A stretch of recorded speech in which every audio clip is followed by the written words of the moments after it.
Ok, petite vidéo pour ceux qui vont faire, celles et ceux qui vont faire Ghent. Pour certains d'entre vous, c'est la première course Irox. Donc je vous fais une petite vidéo avec tous les petits détails, toutes les petites choses, moi, que j'ai découvert lors du premier. Et donc des petites astuces pour savoir comment ça va se passer et pas découvrir le jour J. Sachant qu'évidemment, il y aura des surprises le jour J quand vous allez découvrir le hall et ainsi de suite. Vous aurez des petites surprises, mais en apprenant, en mémorisant la carte et en apprenant un petit peu les différents parcours, vous avez moins de chances d'avoir de surprises. Donc la première chose, c'est d'aller tout simplement sur le site Irox et généralement une dizaine de jours avant l'événement, sur le site, vous pouvez trouver la carte. Alors c'est pas forcément bien indiqué. C'est pas dans Race Information, si Race Information.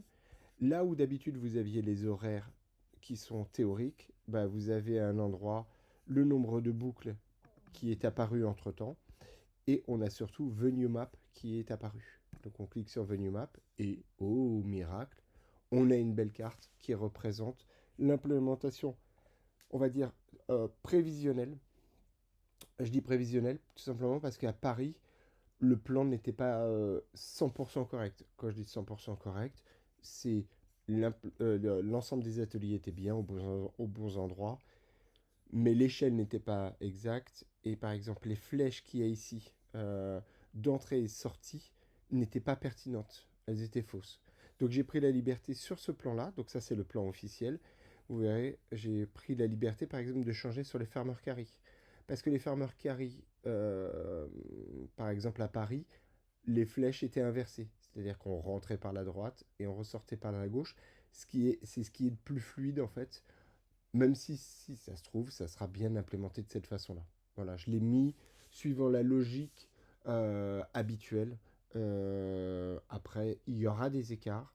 Donc il ne faut pas prendre cette vidéo pour argent comptant, mais vraiment comme une base qui sera fiable à près de 100%, mais pas totalement. Donc il faudra vérifier ce que vous pourrez vérifier avant la course, parce que ça c'est l'autre particularité. Le jour J, si on démarre par exemple parmi les premiers le matin, par exemple les hommes le samedi, euh, vous n'aurez pas la possibilité de rentrer dans la zone, vous balader, regarder comment c'est de près. Avant l'ouverture, ben, on ne peut pas se balader, tout est fermé.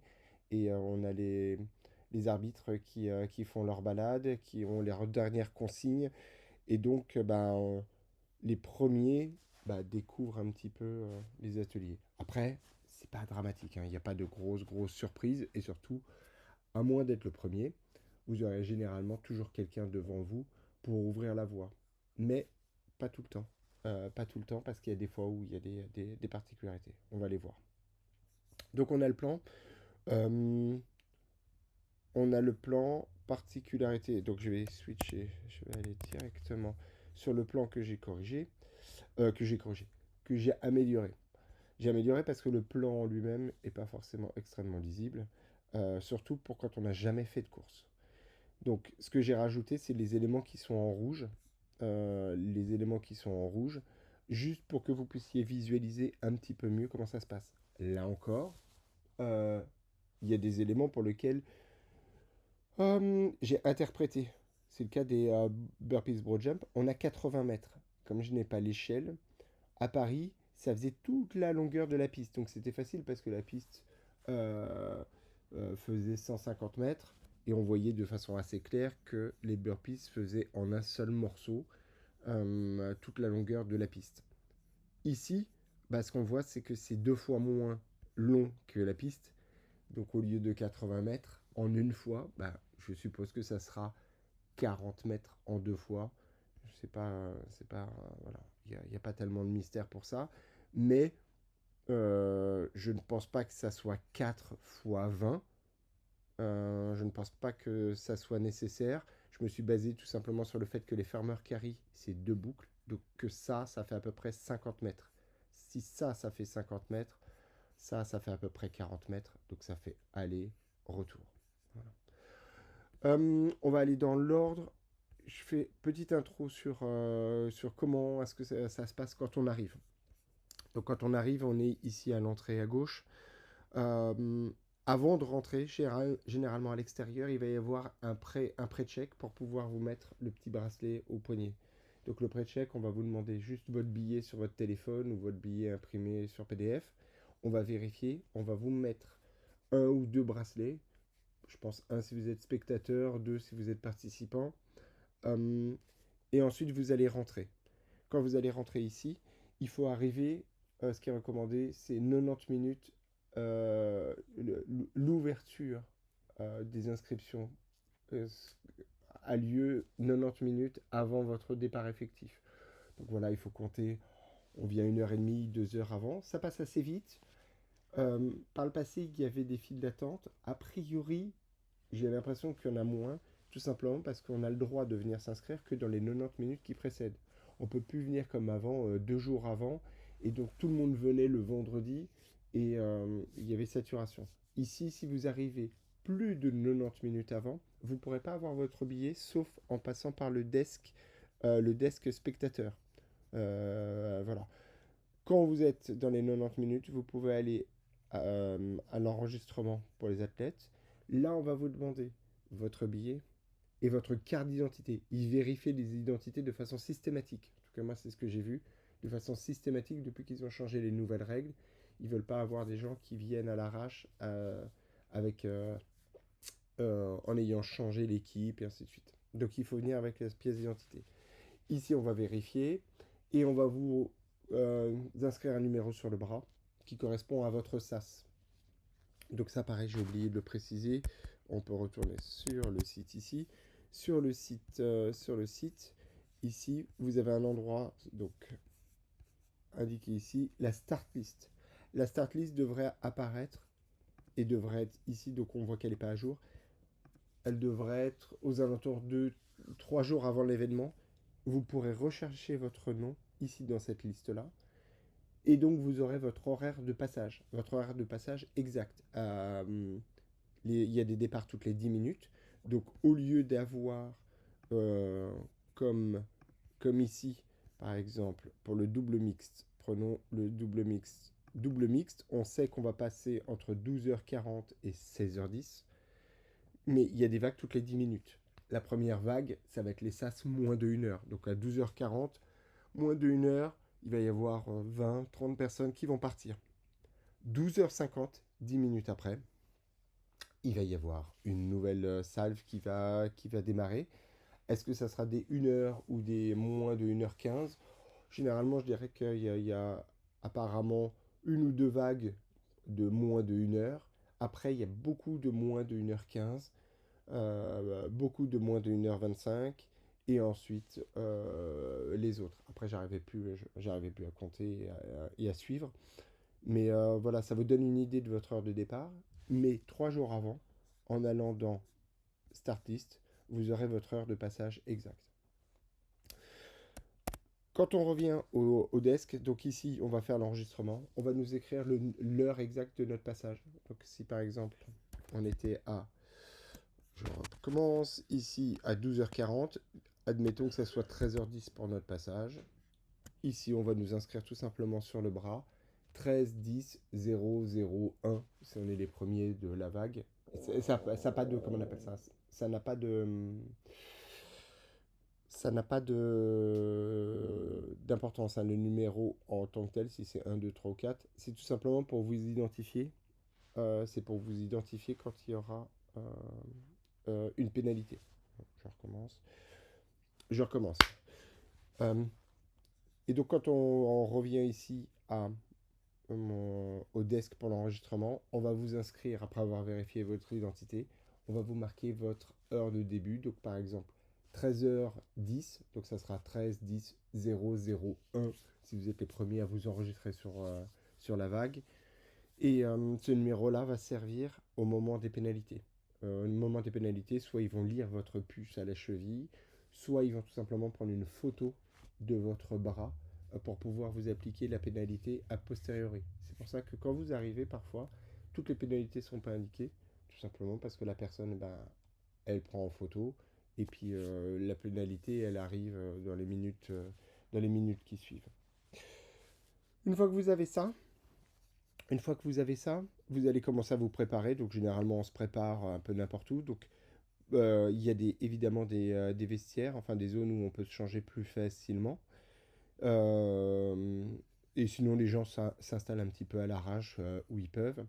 Ils se changent. À ce niveau-là, on a un sac avec ses affaires de sport ou ses affaires de rechange. Et on va aller s'en débarrasser tout simplement au backdrop qui est ici. Donc le backdrop, il y a une limitation, hein. On ne peut pas s'en servir comme d'un vestiaire euh, à durée indéterminée. Il garde les affaires. J'ai plus le souvenir exact, mais c'est de l'ordre de 2-3 heures. 3 heures peut-être. Donc ça veut dire que vous êtes censé faire votre course. Et une fois que vous avez terminé votre course, vous reviendrez ici chercher vos affaires. Vous ne pouvez pas les laisser le reste de la journée pour vous débarrasser. Donc ça veut dire qu'il faut voyager assez léger. Prenez pas une valise, et ainsi de suite. Sinon, vous allez devoir transbahuter la valise après votre course si vous décidez de rester pour voir les copains, copines ici. Évidemment, si vous avez des amis qui viennent vous voir, bah, vous pouvez leur laisser une partie des affaires, mais c'est pareil, c'est pas super sympa pour eux d'avoir à se trimballer avec tout votre kit. L'exception, je dirais que c'est la petite bouteille d'eau et le t-shirt, puisque à partir du moment où vous allez partir, c'est surtout pour les garçons.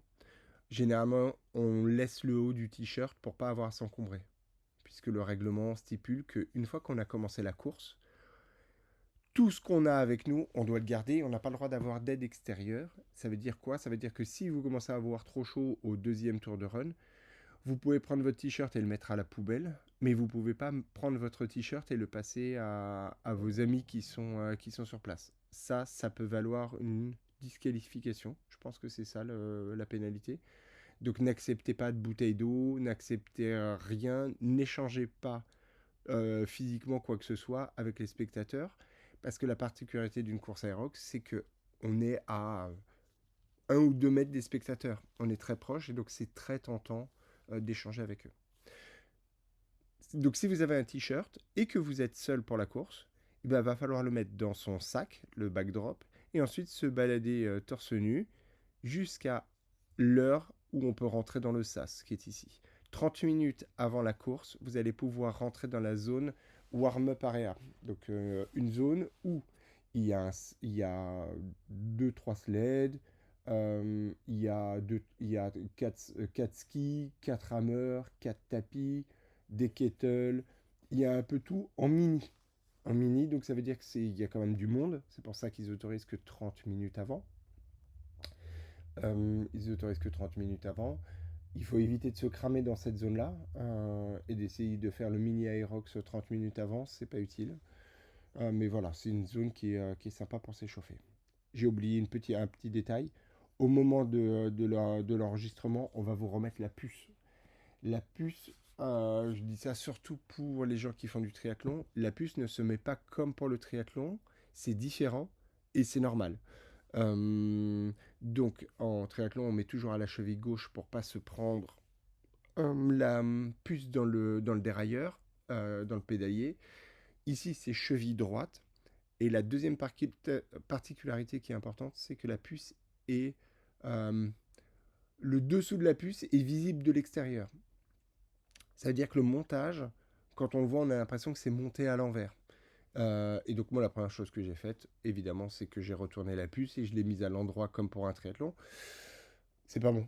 C'est pas bon, tout simplement parce qu'en fait, en intérieur, ça capte très mal. Donc si vous voulez pas avoir des fausses lectures et qu'il vous manque des temps dans votre résultat final, vous devez bien garder la puce dans le sens où on vous la met. C'est-à-dire, on doit avoir le QR code de l'extérieur de la cheville droite. Voilà, il doit rien y avoir sur le QR code donc la puce est vraiment comme si elle était montée à l'envers et on voit le dessous de la puce qui donne sur la partie droite, parce qu'en fait, tout simplement, sur chaque portique, le capteur de puce est à votre droite au niveau du pied. Donc, il faut vraiment le laisser comme ça. Il le vérifie, hein. Donc, pas de stress. Mais c'est pour ceux qui ont l'habitude d'avoir ce genre de puce. Voilà, ne bidouillez pas, ne la retournez pas. Voilà, c'est normal qu'elle soit montée à l'envers. On revient ici donc à notre zone d'échauffement. Une fois qu'on a fini l'échauffement, 5 minutes, je pense, avant le départ, on va avoir un dernier petit briefing avec les dernières petites consignes. Je dirais que c'est juste les éléments essentiels les principales erreurs qui sont faites, qui sont rappelées. Pour les burpees, une extension complète, toucher le genou. Pour j'ai dit pour les lunges, pardon. Pour les burpees, voilà que la poitrine touche le sol. Ils vont pas rentrer dans les détails des 30 cm et ainsi de suite. Ils vont vraiment rappeler les quelques éléments qui voient les erreurs qu'ils voient le plus couramment. Donc, par exemple, pour les wall balls, ne pas descendre assez. Donc, c'est un récapitulatif en 5 minutes. Il y a le stress, il y a la musique, on est dans sa course. Ça vaut le coup de l'écouter parce que, voilà, c'est une petite piqûre de rappel. Mais rien n'empêche, rien ne remplace le fait d'avoir lu le manuel, le règlement. Donc, je vous invite vraiment à aller lire le règlement et le règlement de cette année parce qu'il y a eu des changements. Donc c'est le 2025-2026. Il y a deux règlements.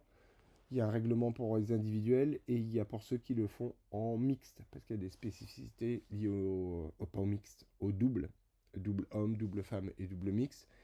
Je vous invite vraiment à aller jeter un coup d'œil, c'est un bon moment, 10 jours avant, de refaire un petit tour des règles, de bien relire, parce qu'on y apprend des choses.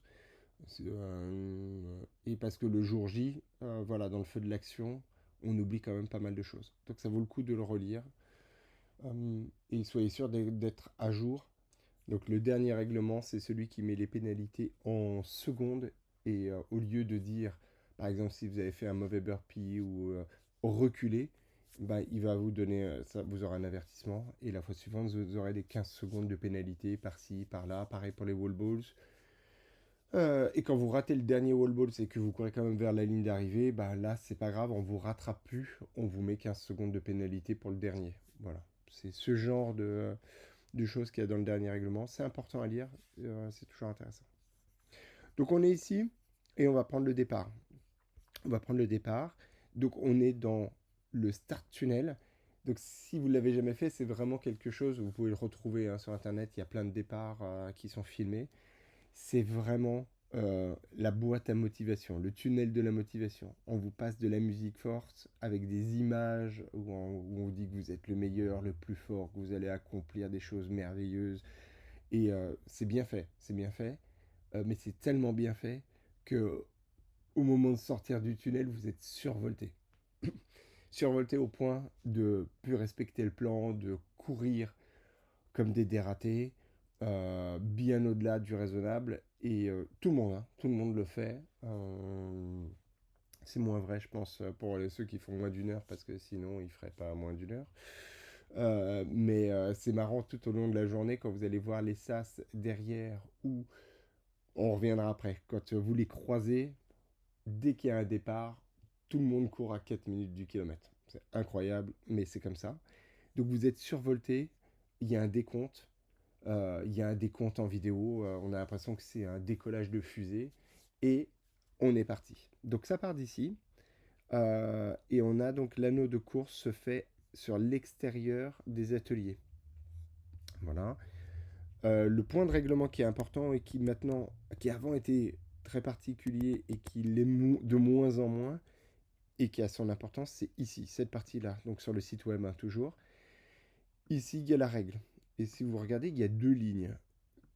Et pourtant, les deux lignes disent la même chose. Pourquoi? Parce qu'en fait, c'est un copier-coller, c'est un template de base. Et en règle générale, il y a une différence. Souvent, le premier run ne fait pas la même longueur que les suivants. Et donc, souvent, on a une règle qui est différente pour le premier tour et pour les suivants. Là, ce qu'on voit, c'est que c'est la même règle. Rentrez dans l'arche in la troisième fois que vous voyez le in. Et ça, quel que soit le run. C'est vachement bien. Parce que c'est ce qu'on avait à Paris. Mais j'ai regardé, là, il y a eu un événement il n'y a pas très longtemps. Ce qui arrive, c'est que on peut vous dire, premier run, vous rentrez au deuxième in, boucle de 2 à 7, vous rentrez au troisième in, Et pour le dernier lap, le run 8, vous rentrez quand vous voyez la troisième fois wall balls out. C'est un bordel sans nom. Donc ça, je l'ai vu récemment. Là, c'est une course qui a eu... c'était peut-être Utrecht. Et donc là, ça devient le bordel. Et je pense qu'à Madrid, c'était tellement compliqué de retrouver son chemin que il y a des gens qui ont oublié des tours de run dans tous les sens. Ici, c'est pas le cas. Donc on oublie tout. Go the third time you see the in. Dans tous les cas. Donc ça veut dire quoi? Et je vous explique pourquoi on dit on compte pas en loop, en boucle, mais pourquoi on compte en troisième fois que vous voyez l'arche in. Parce que quand vous sortez, en fait, ici, si vous regardez, vous démarrez de ce coin-là, et en fait, l'entrée vers les ateliers est là. Donc ça représente un quart de tour. Donc on ne peut pas dire, ah, on va faire 2 tours, un quart, et espérer que les gens s'en sortent. Ça, c'est pour le premier tour. Mais quand on va faire le deuxième tour, comme on va le voir après, quand on sort ici, eh ben on va devoir faire un tour, 2 tours et 50 mètres. Donc c'est 2,1 tours. C'est impossible à compter dans la tête non plus. Donc ils ont utilisé un système qui est simple. C'est vous comptez le nombre de fois le nombre de fois où vous passez devant l'arche in. Moi je compte avec mes doigts. C'est ce qui est le plus simple. Donc on court. Donc on sort ici à vitesse maximale.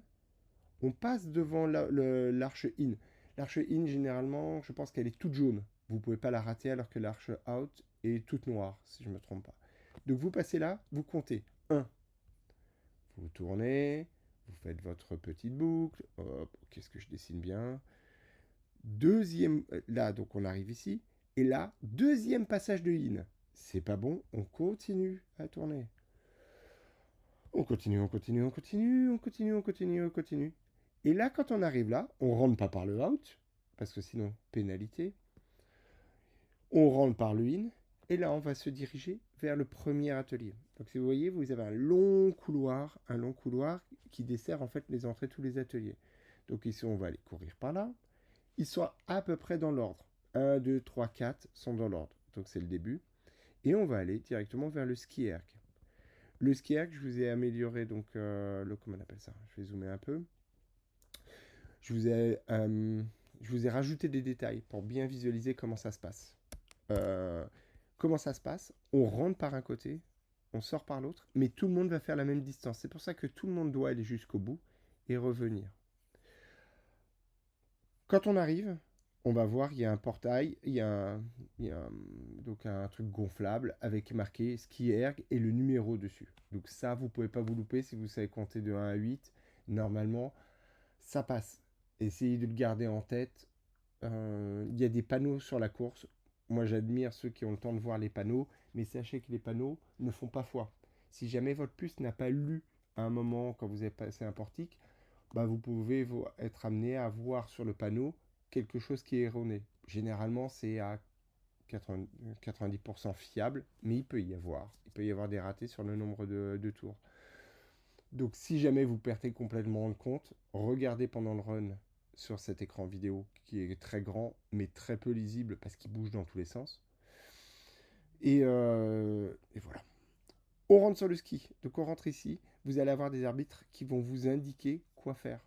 Mais il faut avoir l'œil aiguisé quand c'est la première fois. La règle étant qu'ils veulent remplir le fond. Ils commencent par ici et ensuite ils remplissent tic, tic, tic, tic, tic, tic, jusqu'à l'entrée. Donc vous n'allez pas rentrer et prendre le premier truc premier skier que vous allez trouver qui est libre. Vous allez rentrer, aller loin et on va vous dire encore, encore, encore, encore. Et on va vous dire à gauche ou à droite. Généralement, il faut une ligne d'un côté, puis une ligne de l'autre. Mais voilà, l'idée c'est qu'on va le plus loin possible. Donc admettons qu'on soit ici. On fait sur ski, on attend la validation, enfin on appelle l'arbitre, on attend la validation qu'on a bien fait les 1000 mètres, on sort, et quand on sort, on ne ressort pas par l'endroit où on est rentré, mais on va jusqu'au bout. Et là on passe dans un couloir étroit qui fait 2 mètres de large ou 1 mètre et quelques, on sort, et ici on se dirige vers la sortie, vers le out, et de là on repart vers notre run. Donc même chose, on compte 3 fois, pas 3 tours, 3 fois le in. Et donc là, le premier, on va faire 1. Oh, bah déjà 1, c'est pas un tour, mais on est déjà à 1. On fait notre boucle. Ici, on est à 2. Ici, on est à 3. Et là, on re-rentre. Et donc là, ce qu'on voit, c'est qu'en gros, on a fait 2 tours. Donc c'est des tours d'à peu près 500 mètres. C'est des tours d'à peu près 500 mètres. Je dessine trop bien. Deuxième in, on rentre. Donc la même chose, on rentre. Et là, on fait demi-tour. Et on va aller sur le sled push. Donc le sled push, on rentre près de la sortie. Donc ça, la sortie, elle est juste là. C'est une sortie commune entre les sleds. Même chose. Les lignes, je vous les ai dessinées comme ça. C'est des lignes de sled. Quand on rentre, on va jusqu'au bout. Et on prend la première place qu'on nous indique, qui est disponible. Voilà. On va faire son push dans un sens, son push dans l'autre, son autre push dans l'autre sens, et son quatrième push pour faire 4 x 12 mètres 50. Et on revient à notre point de départ avec le sled qui est là. Et la sortie, elle est juste à côté. On va jusqu'à la fin de la ligne, comme d'habitude, et on reprend ce couloir commun. On ressort, on prend un petit apéro si on veut ici, et on passe par le out, et on repart. Et toujours pareil, on compte à chaque fois le in. Dès le premier, on fait 1, 2, 3, et on est reparti. Ok. Je refais pas la course, hein, vous avez compris le principe, puisque après, tous les runs... En fait, seul le premier run est un peu différent, parce qu'on part pas de l'endroit d'où on sort. Donc, évidemment, on a ça en plus. Donc, ça veut dire que la première boucle sera un tout petit peu plus longue. Donc, elle fera peut-être 1 km 100, ou elle fera 1 km 50, 1 km 50, et les autres feront 950 mètres. Ça, on peut pas le savoir tant qu'on n'est pas sur place et tant qu'on n'a pas fait la course. Donc je reprends juste pour les ateliers et les particularités. Donc on est au troisième atelier, on rentre vers le sled. Donc le sled pull, lui c'est particulier parce que j'ai vu l'erreur faite à Paris. On rentre, mais si vous regardez, l'entrée, elle est de ce côté-là. Elle n'est pas au centre du sled comme pour l'autre, elle est sur le coin. Pourquoi? Parce que pareil, on va toujours aller ici jusqu'au dernier. Mais le premier exercice qu'on va faire, c'est de tirer le sled jusqu'ici. Puis, on va courir de l'autre côté, tirer le sled de ce côté-là. Ensuite, on retire le sled de ce côté-là. Puis, on retire une dernière fois le sled ici, mais sauf qu'on est là. On est juste à côté de la sortie. Donc, me faites pas un retour à la case départ inutile. En fait, on ne le voit pas parce qu'on est de dos. Ici, au moment où on tire, on fait le dernier tirage, et ben, la sortie, elle est juste derrière nous. Et moi, j'ai vu des gens qui allègrement couraient là, en se disant, oh bah, la sortie doit être quelque part par là. Non, elle est juste à côté de vous. Dans les deux cas, elle est à côté de vous. Et donc, c'est une sortie commune avec le sled. On ressort, pause apéro, sortie, et on repart pour le run. Ok. Ensuite, le burpee broad jump. Donc on refait son run, évidemment. On rentre. Burpee broad jump, donc là on voit les flèches. Si ça se trouve, elles seront inversées. Si ça se trouve, l'entrée sera ici, la sortie là. Ça ne change pas grand-chose. Vous verrez l'arche. L'arche d'entrée, c'est une arche gonflable noire avec le numéro, mais il n'y a pas d'arche pour la sortie.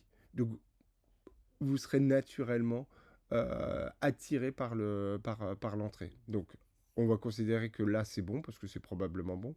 Donc on rentre ici. N'oubliez pas, il y aura un trait, 2 traits. Le trait blanc, on n'a jamais le droit de le dépasser, là où il y a s'il y a un quadrillage. Et souvent, il y a une deuxième ligne qui est juste devant, qui est violette, qui nous permet en fait d'avoir un repère pour poser les mains. Poser les mains sur la ligne violette, comme ça les doigts ne peuvent pas dépasser ou toucher la ligne blanche, parce que dans ce cas-là, il faudrait refaire le burpees. Donc ça serait pas bon. Ici, a priori, d'après le plan, je pense qu'on aura 2 fois 40 mètres. Donc ici, on aura une ligne de fin. Il faudra bien passer la ligne de fin. Si vous mordez, ne serait-ce que d'1 millimètre sur la ligne, c'est mort. Vous devrez faire un burpees de plus. Donc essayez de bien vous caler sur le dernier. Mais si jamais, pour le dernier burpees, vous devez faire un saut de 2 mètres et que vous n'avez jamais fait de saut de 2 mètres, bah faites un saut de 1 mètre ou un peu plus court que d'habitude et vous en faites un deuxième. Vaut mieux faire 2 petits sauts et garantir de passer que d'essayer de faire un saut géant, de mordre et de devoir refaire un burpees après un saut de géant qui a entamé les ressources. Ensuite, on fait le demi-tour ici, et la même chose. On aura un trait, enfin deux traits, et donc on aura la même chose. Il faudra repartir et aller faire ses burpees jusqu'à la fin. Particularité, hein, vous verrez, on fait tous les burpees les uns à côté des autres. Ça veut dire que à un moment, si vous récupérez la personne qui est devant vous, bah, vous avez le droit de vous vous décalez d'un mètre à gauche ou à droite, vous n'avez pas de ligne qui est attribuée. Même s'il y a un quadrillage, le quadrillage, c'est un quadrillage de, comment on appelle ça, de convenance. C'est juste pour vous guider. Euh, mais c'est pas obligatoire. On vous assigne pas un couloir. Regardez loin devant s'il y a personne. Mais si la personne qui est devant vous va plus vite que vous, bah, c'est une bonne chose que de rester derrière parce que comme ça, elle vous ouvre le chemin et vous restez derrière. Vous n'avez pas besoin de prendre une ligne. Généralement, il y a euh, l'équivalent de 4 5 lignes de large. Et donc parfois, il faut faire un peu de slalom. Mais bon, c'est comme ça. C'est pas très grave. Ok. Ensuite, ensuite, on est sur donc run. Et quand on va arriver au 5e run, donc une fois qu'on a fait les burpees, tout va bien, on se sent bien, enfin on n'est plus bien du tout, mais on a fait la moitié. Là, il y a dans tous ceux que j'ai vus, les wall balls, c'est toujours une exception. Comme les wall balls, c'est la fin et qu'il y a comment on appelle ça, la, le stage avec le DJ, les écrans et ainsi de suite, le wall balls occupe toujours une place centrale. Donc ça veut dire que les chiffres qu'on a vus, là, ils étaient dans l'ordre 1, 2, 3, 4. Et là, on passe à 8, 5, 7, 6. Donc on a l'impression qu'ils sont bourrés, mais en fait, tout obéit à une logique. Les wall balls au milieu, place centrale. C'est pas là où on va aller, on va au 5e atelier. Donc on rentre, on prend pas les wall balls, et on va aller vers le rowing. Pareil que d'habitude, le rameur, on a 2 rangées de rameurs. On va aller jusqu'au fond ou jusqu'à l'endroit où on nous indique. Hein. Si vous arrivez et que tout est plein et que vous avez un arbitre qui vous dit de prendre celui-là, bah, vous prenez celui-là. Il faut juste être attentif. Dès que vous rentrez, vous regardez et on va vous indiquer si jamais vous arrivez sur un temps mort où il n'y a personne. Hop, hop, vous faites petit signe, vous levez le bras pour qu'on vous voit et pour que les arbitres vous indiquent directement où aller. Moi, ils étaient à moitié endormis parce que je suis arrivé entre 2 vagues et donc j'avais la moitié des trucs qui étaient pleins et il y en a un qui m'a dit ah non avance là, ah bah non il y a un trou qui est là, oh, il était à moitié beurré. Dès qu'il m'a indiqué un truc et même si après il voulait me faire bouger, je suis resté à mon rameur. Il avait qu'à se réveiller un peu plus tôt. Donc même chose que d'habitude, on fait par exemple le rameur ici, on attend la confirmation de l'arbitre pour sortir. Pareil, on l'appelle si jamais il n'est pas attentif. Et on vient courir, on vient sortir. On ne sort pas par le in, mais on sort bien par le out. Et on est reparti pour notre 5e, 6e run. On est parti, on fait nos 3 tours. Et on re-rentre. On re-rentre. Et là, cette fois-ci, attention, donc c'est pas 5, c'est pas dans l'ordre. On va aller vers les farmer carry. Donc là, les farmer carry sont généralement au bout, tout simplement parce que voilà, ils ont besoin d'une longue ligne droite. Ils sont au bout, parfois ils peuvent être sur la piste. Ils sont un peu séparés. Particularité du farmer carry. Euh, tout comme les sandbag lunges d'ailleurs. C'est que l'atelier commence à l'extérieur de la zone. Donc ici qu'est-ce qu'on a? On a 2 petits buckets, 2 petits seaux avec de la poudre, je ne sais plus comment on appelle, de la magnésie. Ça permet d'assécher vos mains et d'attraper les kettles de façon beaucoup plus facile qu'à l'entraînement. On plonge ses 2 mains donc dans un des buckets. On s'époussette les mains. Attention, ça fait un beau nuage de fumée bien pourri. Donc on y va mollo. On n'a pas besoin de lever ses mains vers le ciel quand on les frappe pour enlever le trop-plein. Sinon, ça fait un nuage. Mais voilà, donc on y va mollo sur la magnésie, mais on en met. En plongeant ses mains dans le seau, on a les mains qui sont directement asséchées et on a un très bon grip. Ici, j'ai découpé en 3 parce que tout simplement, on va avoir la kettle de 16. Alors, je connais pas l'ordre, hein, mais 16. Ici, on va avoir 24 qui est le plus gros, je pense, au milieu. Qui est obligatoirement au milieu. Et on va avoir le 32 pour les poids pro-homme. Donc, il n'y en a que quelques-unes dans le coin. Donc, on fait ses mains. On arrive en courant. On fait ses mains. On attrape ses kettles et on se dirige vers l'entrée. Donc là, j'ai inversé les flèches parce que c'était comme ça. Pourquoi? Parce que généralement, on prend les kettles et on rentre. On fait pas les kettles et on fait demi-tour et on croise les gens. Donc ça n'a pas de sens de mettre la flèche comme ils l'ont mise. Parce que comme ça, on rentre et quand on sort, on ne croise pas les gens. Ça évite qu'il y ait des collisions de kettles. Donc particularité par rapport à ce qu'on voit sur le plan, c'est j'ai rajouté ici en rouge des barrières parce que c'est comme ça que c'est. En réalité ici, c'est assez étroit. Euh, je dirais que ici, ça fait 2 mètres, à peine 2 mètres. Donc c'est difficile de doubler, mais on prend ses kettles, on part courir et on a 2 boucles à faire. Donc ici pareil, c'est assez étroit. On ne peut pas imaginer doubler des gens dans le virage, c'est un peu compliqué. Il y a vraiment peut-être même que 1,5 m dans le virage. Enfin, ça dépend des endroits. On revient, on revient en courant.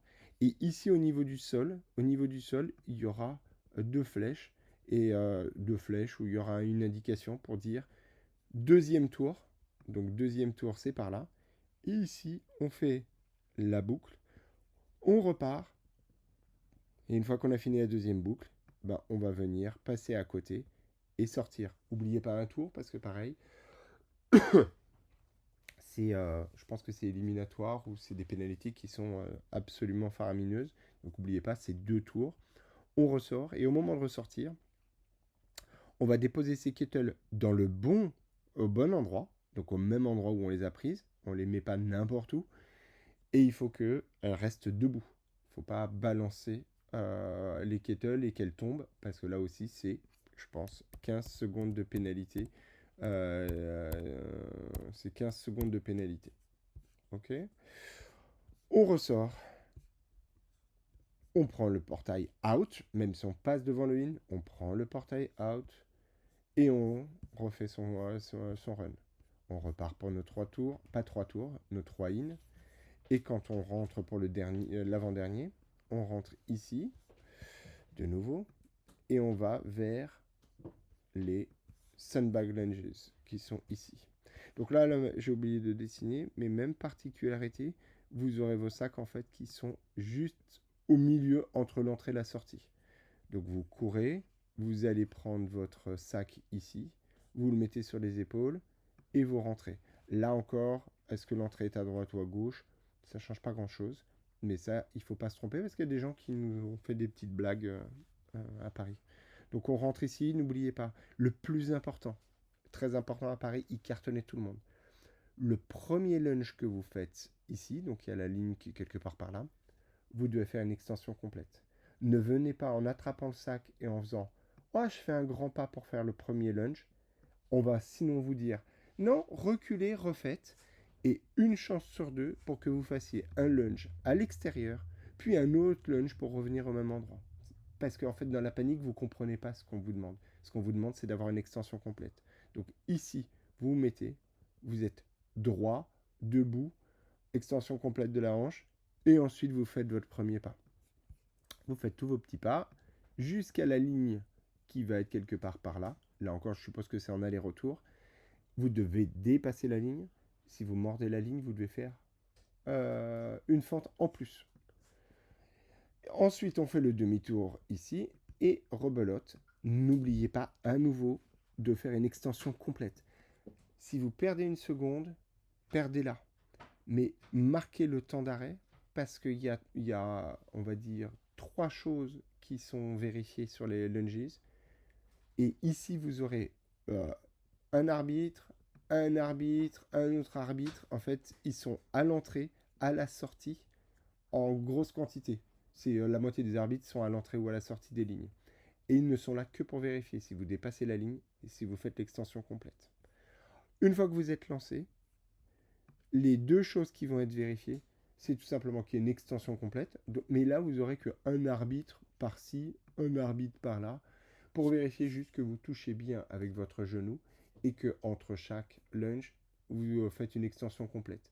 Donc si vous faites des pas sans marquer le temps d'arrêt en posant les deux pieds en parallèle, vous avez le droit, mais assurez-vous que vous grandissez bien, parce que sinon, vous avez un avertissement, puis pénalité.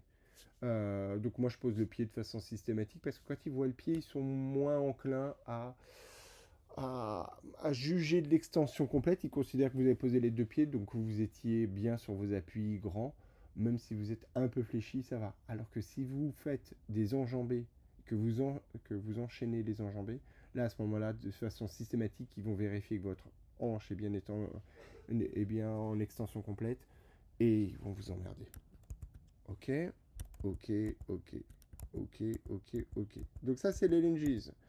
Une fois qu'on finit, une fois qu'on finit les lunges, on pose son sac au bon endroit. Il y a 3 tas de sacs, pareil avec 10, 20, 30, et il faut le remettre au bon endroit. Sinon pénalité, mais ça c'est pas très grave. On ressort, on prend bien le out, donc qui est un portique noir, pas le jaune, noir, out, et on repart pour le dernier run. Une fois qu'on a fait son dernier run, au miracle, on rentre ici et on va dans les wall balls. C'est un peu le bordel. Pourquoi? Parce qu'en fait, les wall balls, c'est là où tout le monde termine et c'est là où tout le monde décède. Ça veut dire quoi? Ça veut dire que, contrairement par exemple au rameur, la plupart du temps, ça se remplit par le haut, ici, et petit à petit, ça se remplit, les derniers arrivent là, et puis après, il commence une deuxième ligne, et c'est organisé. Wall balls, c'est le foutoir. Il y a des gens là, là, là, là, là, et donc c'est pour ça qu'il y a un arbitrage particulier, et il y a quelqu'un qui va venir vous orienter, et il va vous dire, ah, prends celui-là, ou prends celui-là. C'est le bordel, soyez prévenus. Mais même si vous perdez une seconde, vous vous inquiétez pas, vous serez content d'avoir une seconde de repos en plus. Euh, Spécificité quand vous êtes deux. Quand vous êtes deux, donc vous allez avoir le rack qui est là, un grand rack. La spécificité, c'est que vous allez arriver à deux, mais le deuxième doit absolument se positionner derrière la cible, à l'intérieur du rack. Tant qu'il n'est pas positionné, vous ne pouvez pas commencer vos wall balls. Et dans la confusion, quand vous êtes là, vous êtes l'un à côté de l'autre, ça grouille de monde. Hein. Ici, vous aurez une trentaine de personnes. Et on est un peu hébété, c'est la fin. Il faut vraiment que le deuxième se mette là. Et le premier va faire ses wall balls. Il fait ses wall balls sur la bonne cible. Si vous êtes une femme, quelle que soit la division, cible du bas. Si vous êtes un homme, cible du haut, quelle que soit la division, même si vous êtes en mixte. En mixte, les femmes auront le poids des hommes, donc le 6 kg. Mais par contre, elles visent la cible du bas, ce qui est quand même beaucoup plus facile. Parce que la cible à 3 mètres pour les hommes, si on ne s'est pas entraîné pour, ça fait bizarre. Donc ici, on fait ses wall balls à chaque changement. Donc le règlement a changé. On peut se passer la balle, mais on ne peut pas se passer la balle, ce qu'il appelle mid-air. On ne peut pas faire envoyer la balle et que l'autre la rattrape au vol pour pouvoir commencer le suivant. Non, il faut bien que soit à l'ancienne, vous lancez sur la cible et vous laissez tomber la balle par terre, mais dans ce cas-là, votre collègue doit rattraper la balle au sol, puis commencer par un squat avant de faire le premier lancer. Depuis cette année, je pense que c'est depuis cette année, on peut se passer la balle en main propre. Donc vous visez la cible, vous réceptionnez la balle, vous pouvez la donner à votre collègue qui, lui, dans ce cas-là, n'a plus qu'à commencer par un squat, mais sans avoir à ramasser la balle par terre. Ramasser la balle par terre, c'est l'équivalent d'un demi-squat. Hein. Donc ça consomme de l'énergie et ça perd du temps. Donc voilà, c'est mieux de le faire comme ça. La cible est électronique. Ça veut dire que si vous ne touchez pas le centre ou que la balle ne passe pas suffisamment proche du centre de la cible, ça compte pas. Voilà. Donc essayez d'être à l'écoute malgré la fatigue. Si vous descendez pas assez bas, ça ne compte pas. Et si vous ne visez pas la bonne cible, donc si vous visez par exemple, si vous êtes une femme, vous êtes très en forme et vous visez la cible du haut, ça ne comptera pas. Donc vous avez un écran qui compte pour vous. et qui vous met les pénalités. C'est un peu obscur à voir, mais il y a les pénalités qui sont en bas à gauche de l'écran avec si le squat n'était pas assez profond ou si autre chose. Voilà. Mais ça compte automatiquement, donc comme ça, vous n'avez pas à vous en soucier. Une fois que vous avez fini votre dernière répétition, les deux doivent sortir du rack, passer par l'extérieur. Donc vous ne pouvez pas courir chacun de votre côté et vous ne pouvez pas passer par le milieu du rack. Non, vous sortez ensemble et vous faites le tour et vous passez la ligne d'arrivée, vous faites une belle photo et là vous succombez de votre effort sur la piste où il y a le DJ et l'écran. Une fois que vous avez fait ça, que vous avez repris vos esprits au bout de 3 minutes, vous pouvez descendre et vous aurez gagné votre patch amplement mérité et votre morceau de banane. Voilà, c'est ça. Hein. Des fois que vous veniez pour les cadeaux, c'est un patch, une banane, un verre d'eau ou un verre de Red Bull et c'est fini. Et une fois que vous avez fini, vous sortez. N'oubliez pas de faire votre photo finisher ici. Donc c'est bien fait. Vous vous placez devant l'écran, il y a un photographe, ça lit votre puce et ça affichera votre temps sur l'écran et vous ferez une belle photo. Et une fois que vous avez fait ça, vous sortez et vous retrouvez vos amis si vous en avez. Si vous n'avez pas d'amis, eh ben tant pis. Et vous retournez dans la zone qui est ici centrale, dont je vais parler plus en détail, mais dans une autre vidéo qui est pour les spectateurs, pour ceux qui accompagnent. Voilà. Qu'est-ce que je pourrais avoir oublié d'autre? Une fois que vous avez fini votre course, vous retournez chercher votre sac, évidemment. Toc, toc, toc, toc, toc. Ici, c'est le merchandising. Ici, une zone de récupération, mais que vous pouvez utiliser après, vous êtes changé, donc il n'y a pas de souci. Pas d'autres particularités. Non, si, la fast lane, j'ai oublié de préciser. Ici, généralement, il y a un couloir de à peu près 1 mètre de large sur la piste qui est réservé à ceux qui font moins de 4 minutes du kilomètre. Évidemment, si vous partez dans le sas moins de 1h30, des gens qui courent à moins de 4 minutes du kilomètre, à part sur le premier tour, vous en verrez jamais. Même moi en partant dans le sas moins de 1h15, à part pour le premier tour, je dirais qu'on était deux à utiliser la fast lane et encore pas tout le temps. Et moi, la plupart du temps, j'étais à plus de 4 minutes du kilomètre. Il y a une police de la fast lane. Ce qu'il ne faut pas, c'est utiliser la fast lane pour courir à 5 minutes du kilomètre ou à 6 minutes du kilomètre. Là, vous allez vous faire démolir. Mais par contre, moi, je courais sur le trait entre les deux parce que j'étais 4,10, 4,15, 4,20. Et en fait, je m'en servais juste pour doubler. Et comme il n'y avait jamais personne dans la fast lane, bah, je doublais de façon plus confortable au lieu d'avoir à slalomer. Si jamais on vous voit, donc généralement il y a la police de la fast lane, donc il y a un arbitre qui est quelque part sur le long de la boucle, et s'il vous voit courir à 6 minutes 10 km dans la fast lane, il va vous éjecter, il va vous faire sortir, il va juste vous dire sors de là et c'est tout. Donc la différence entre fast lane et le reste, c'est quelques mètres de plus sur la course à pied. C'est pas la différence en fait énorme. La différence c'est que et c'est ça que j'ai oublié de dire, c'est tout simplement que comme vous allez courir avec des vagues successives, vous allez avoir des moments où vous allez avoir des gens très lents devant vous et ça va bouchonner. Donc dans ce cas-là, indépendamment de la vitesse, il faut utiliser la fast lane pour doubler. Et la plupart du temps, bah, personne n'utilisera la fast lane parce que tout le monde sera cuit. Ça, c'est un élément que j'ai oublié de donner pour les gens qui font pour le premier. Je finirai par ça. Qui est que les départs ici du tunnel se font toutes les 10 minutes. Toutes les 10 minutes, il y a une nouvelle salve. C'est-à-dire que quand vous allez commencer, il y aura sûrement des gens qui sont déjà en train de courir. Et vous allez courir 4 minutes du kilomètre, 3,45, je suis trop fort. Vous allez doubler tout le monde. Vous allez faire votre ski. Là, il se sera écoulé 1 kilomètre. Donc on va dire 4 minutes. Plus 4 minutes de ski, ça fait 8 minutes. Ça ira encore. Mais quand vous allez faire votre deuxième run, quand vous allez faire a priori, on va dire le deuxième tour, vous allez arriver ici, et là, il y aura peut-être un départ. S'il y a un départ, vous allez voir, ça part en furie à 4 minutes du kilomètre, alors que vous avez peut-être fait le sled push, vous avez peut-être fait d'autres choses, et là, vous êtes en rythme de croisière. Et donc là, vous allez vous faire doubler par une horde de personnes. Vous inquiétez pas, ça dure 2 tours, enfin 1 ou 2 tours, et ces gens-là, après, ils se mettent à trottiner sur l'extérieur. Le seul truc, c'est que toutes les 10 minutes, en fonction du moment où ça part, bah, vous pouvez être surpris. Donc voilà, l'idéal, c'est de passer avant qu'il soit parti et que vous ayez passé le premier virage. Parce que là, quand ils sortent, c'est 30 personnes, mais qui veulent en découdre. Et voilà, c'est impressionnant, hein. C'est impressionnant, c'est pire qu'un jour de solde quand ils ouvrent les portes du magasin. Tout le monde est en furie.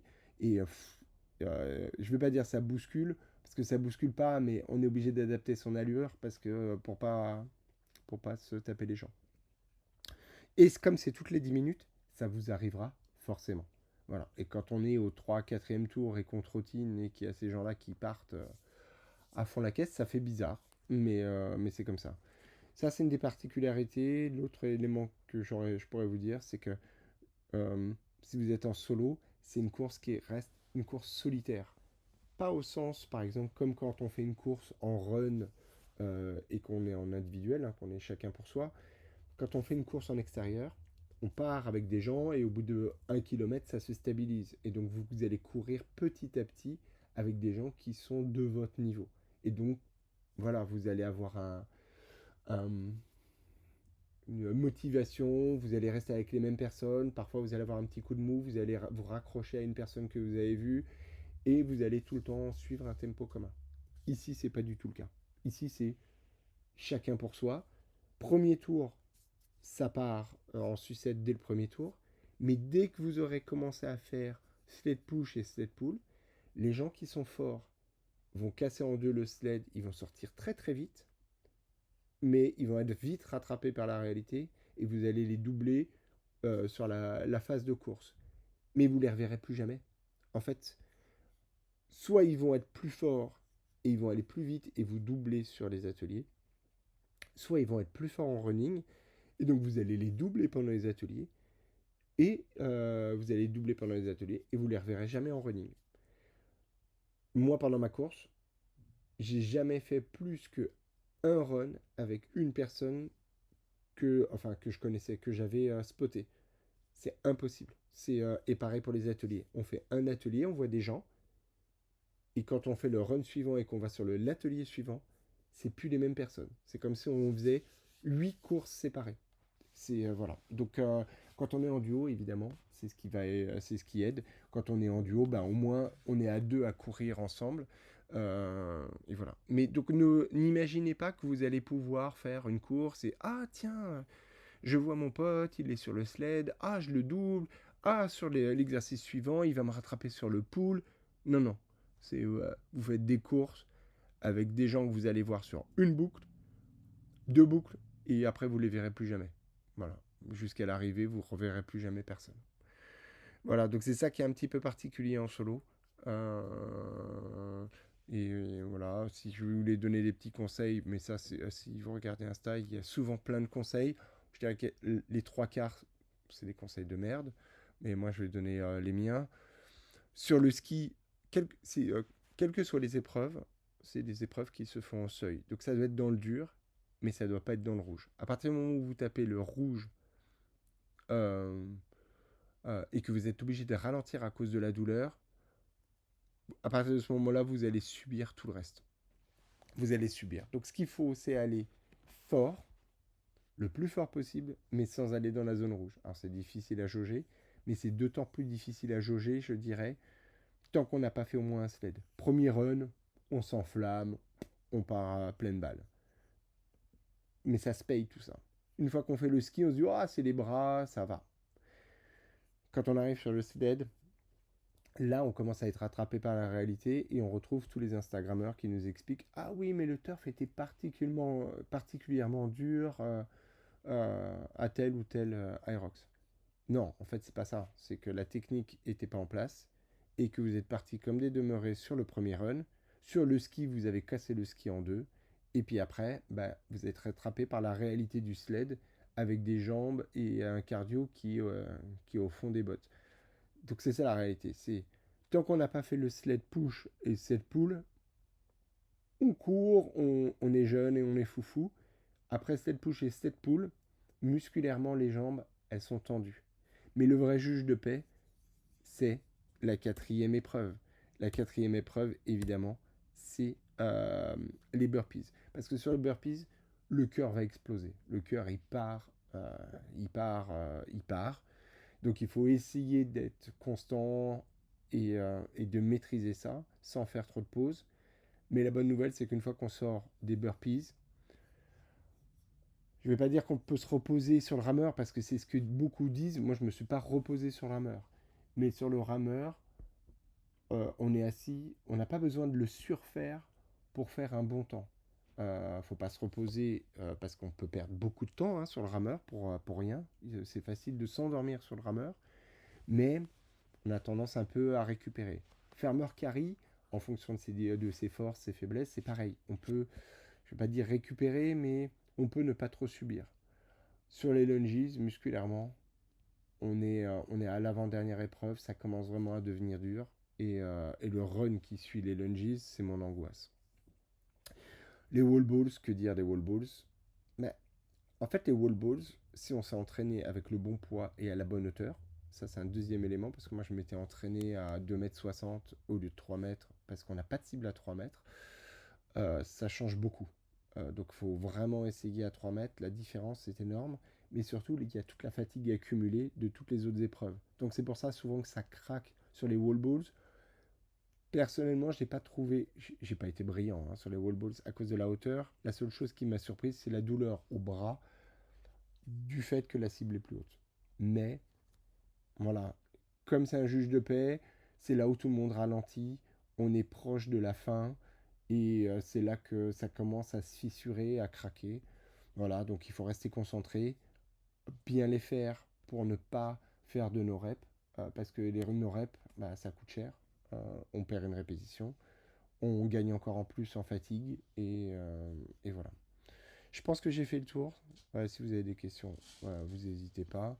Mais voilà, c'est une bonne introduction sur la première fois et ça vous permet quand même de visualiser euh, comment ça se passe. Je vais faire une autre vidéo pour les spectateurs où j'expliquerai l'histoire de la passerelle. Je pense que c'est une passerelle ici. Et où je vais montrer un peu plus la salle, à quoi ça ressemble, et ainsi de suite. Voilà, sur ce, bon courage à ceux qui le font. Et J-3, J-3, J-4, on ira voir la start list pour voir à quelle heure on passe. Et voilà. Allez, bon courage. Ciao, ciao.